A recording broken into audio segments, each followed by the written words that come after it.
Assalamualaikum warahmatullahi wabarakatuh. Di sini kelompok 8 akan menyampaikan materi yang berjudul Siklus APBD Pelaksanaan. Di sini saya akan menyampaikan susunan kelompok kami yang berjumlah 3 orang. Yang pertama, Fajar Wicaksono dengan nomor NIM V38-222 sebagai pemateri 1 dan moderator.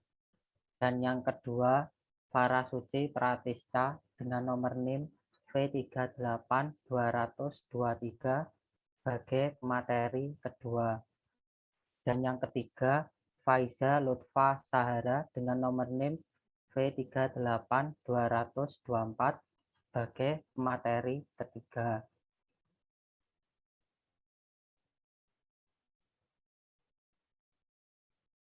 Asas umum pelaksanaan APBD.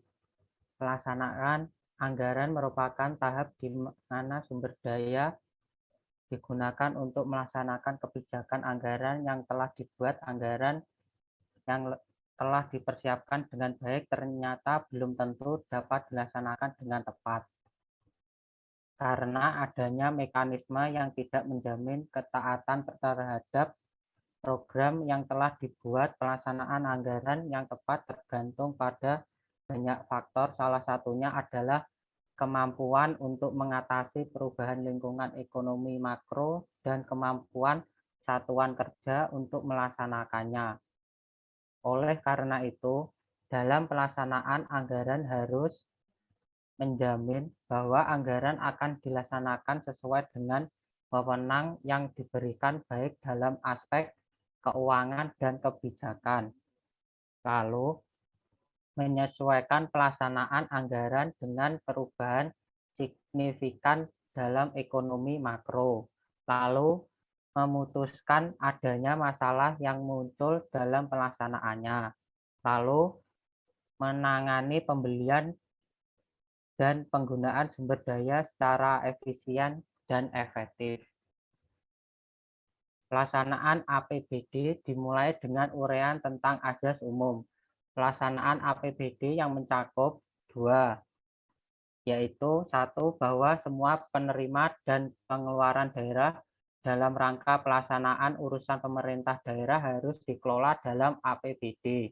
Lalu yang kedua, setiap SKPD yang mempunyai tugas memungut dan atau menerima pendapat daerah wajib melaksanakan pemungutan dan atau penerimaan berdasarkan ketentuan yang ditetapkan dalam peraturan perundang-undangan. Penerimaan SKPD berupa uang atau cek harus disetor ke rekening kas umum daerah paling lama 1 hari kerja. Lalu jumlah belanja daerah yang dianggarkan dalam APBD merupakan batas tertinggi untuk setiap pengeluaran belanja. Lalu pengeluaran tidak dapat dibebankan pada anggaran belanja daerah jika untuk pengeluaran tersebut tidak tersedia atau tidak cukup tersedia dalam APBN. Lalu pengeluaran seperti tersebut pada butir hanya dapat dilakukan dalam keadaan darurat, yang selanjutnya harus diusulkan terlebih dahulu dalam rancangan perubahan APBD dan atau disampaikan dalam laporan realisasi anggaran atau disebut LRA. Lalu kriteria keadaan darurat ditetapkan sesuai dengan peraturan perundang-undangan. Lalu setiap SKPD tidak boleh melakukan pengeluaran atas beban anggaran daerah untuk tujuan lain dari yang telah ditetapkan. Lalu pengeluaran belanja daerah harus dilaksanakan berdasarkan prinsip hemat, tidak mewah, efektif, efisien, dan sesuai dengan ketentuan perundang-undangan.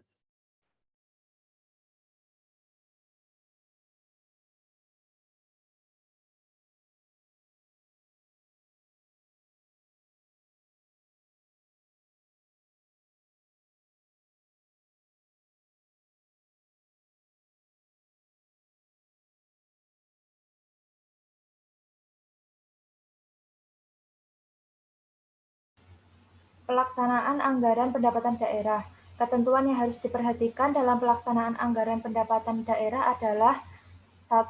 Semua pengelolaan terhadap pendapatan daerah harus dilaksanakan melalui rekening kas umum daerah. Yang kedua, setiap pendapatan daerah harus didukung oleh bukti yang lengkap dan sah. Yang ketiga, setiap satuan kerja yang memungut pendapatan daerah harus mengintensifkan pemungutan pendapatan yang menjadi wewenang dan tanggung jawabnya. Yang keempat, setiap satuan kerja atau SKPD tidak boleh melakukan pemungutan selain dari yang ditetapkan dalam peraturan perundang-undangan. Yang kelima, pendapatan daerah juga mencakup komisi, rabat, potongan, atau pendapatan lain dengan menggunakan nama dan dalam bentuk apapun yang dapat dinilai dengan uang, baik secara langsung merupakan akibat dari penjualan, tukar-menukar, hibah, asuransi, dan pengadaan barang dan jasa, termasuk pendapatan bunga, jasa giro, atau pendapatan lain yang timbul sebagai akibat penyimpanan dana anggaran pada bank serta pendapatan dari hasil pemanfaatan barang daerah atas kegiatan lainnya.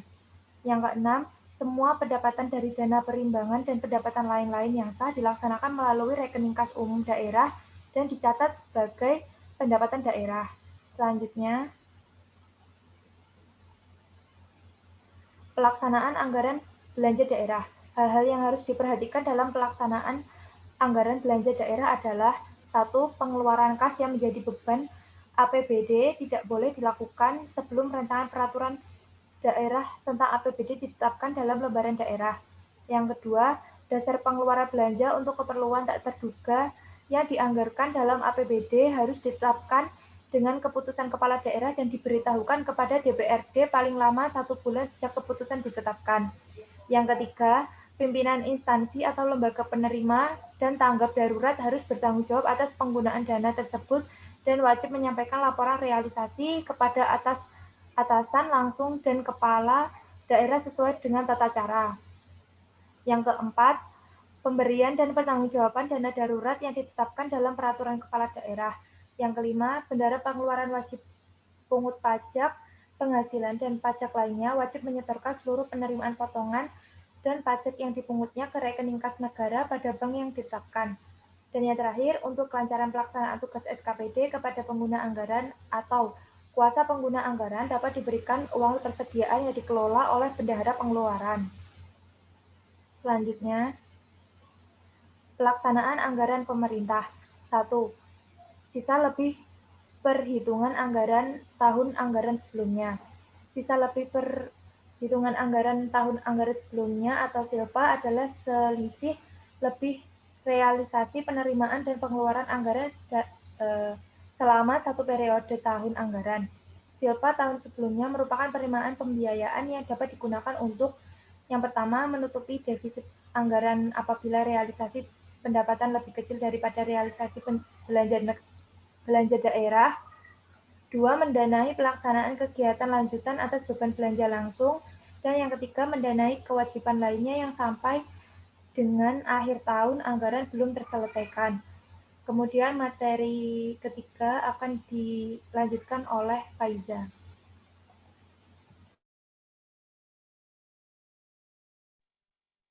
Yang kedua, dana cadangan. Dana cadangan adalah dana yang disisihkan guna mendanai kegiatan yang memerlukan dana yang relatif besar yang tidak dapat dipenuhi dalam 1 tahun anggaran.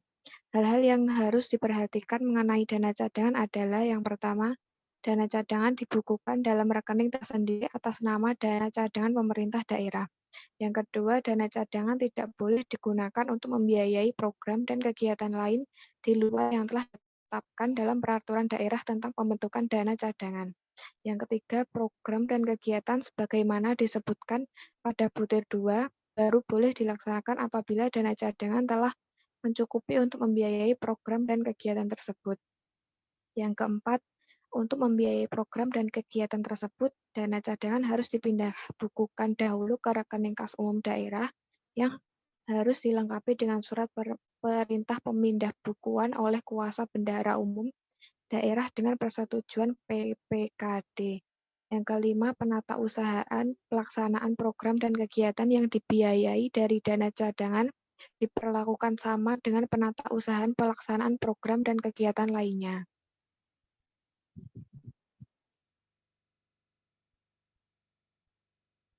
Yang ketiga, investasi. Menurut ketentuan dalam Permendagri nomor 13 tahun 2006, yang dimaksud dengan investasi adalah penggunaan aset untuk memperoleh manfaat ekonomi seperti bunga, dividen, royalti, manfaat sosial, dan manfaat lainnya, sehingga dapat meningkatkan kemampuan pemerintah daerah dalam rangka pelayanan kepada masyarakat. Yang keempat, pinjaman daerah dan obligasi.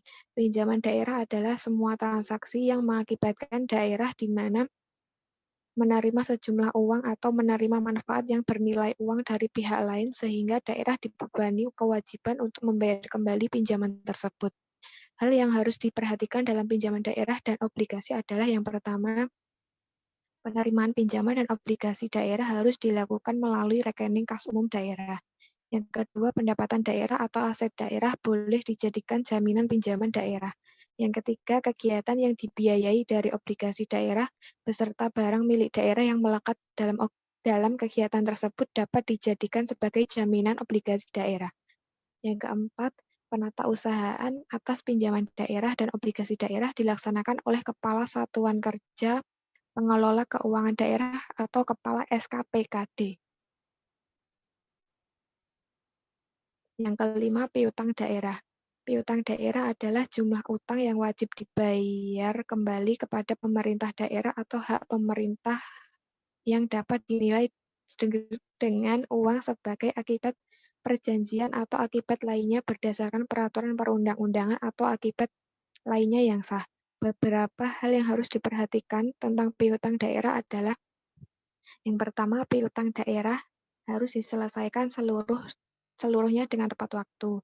Yang kedua, pejabat penatausahaan keuangan SKPD atau PPK SKPD melakukan penatausahaan atas penerimaan piutang atau tagihan daerah yang menjadi tanggung jawab SKPD. Yang ketiga, piutang daerah atau tagihan daerah yang tidak dapat diselesaikan seluruhnya pada saat jatuh tempo diselesaikan sesuai dengan peraturan perundang-undangan. Yang keempat, piutang daerah jenis tertentu seperti piutang pajak daerah dan piutang retribusi daerah merupakan prioritas untuk didahulukan penyelesaiannya sesuai dengan peraturan perundang-undangan. Yang kelima, piutang daerah yang terjadi sebagai akibat hubungan keperdataan dapat diselesaikan dengan cara damai kecuali piutang daerah yang cara penyelesaiannya diatur sendiri dalam peraturan perundang-undangan. Yang keenam, piutang daerah dapat dihapuskan dari pembukuan dengan penyelesaian secara mutlak atau bersyarat, kecuali cara penyelesaian diatur sendiri dalam peraturan perundang-undangan. Yang ketujuh, penghapusan piutang daerah dilakukan dengan ketentuan sebagai berikut. Yang pertama, untuk piutang berjumlah sampai dengan 5 miliar rupiah, penghapusan ditetapkan oleh kepala daerah. Yang kedua, untuk piutang yang jumlahnya lebih dari 5 miliar rupiah, penghapusannya ditetapkan oleh kepala daerah dengan persetujuan DPRD. Yang ke-8, penagihan dan penatausahaan piutang daerah dilaksanakan oleh Kepala SKPKD yang realisasi setiap bulannya harus dilaporkan kepada Kepala Daerah. Sekian, terima kasih penyampaian materi kelompok kami. Saya mewakili kelompok 8. Bila ada kesalahan atau tutur kata yang tidak pantas maupun sengaja dan tidak sengaja, mohon maaf sebesar-besarnya.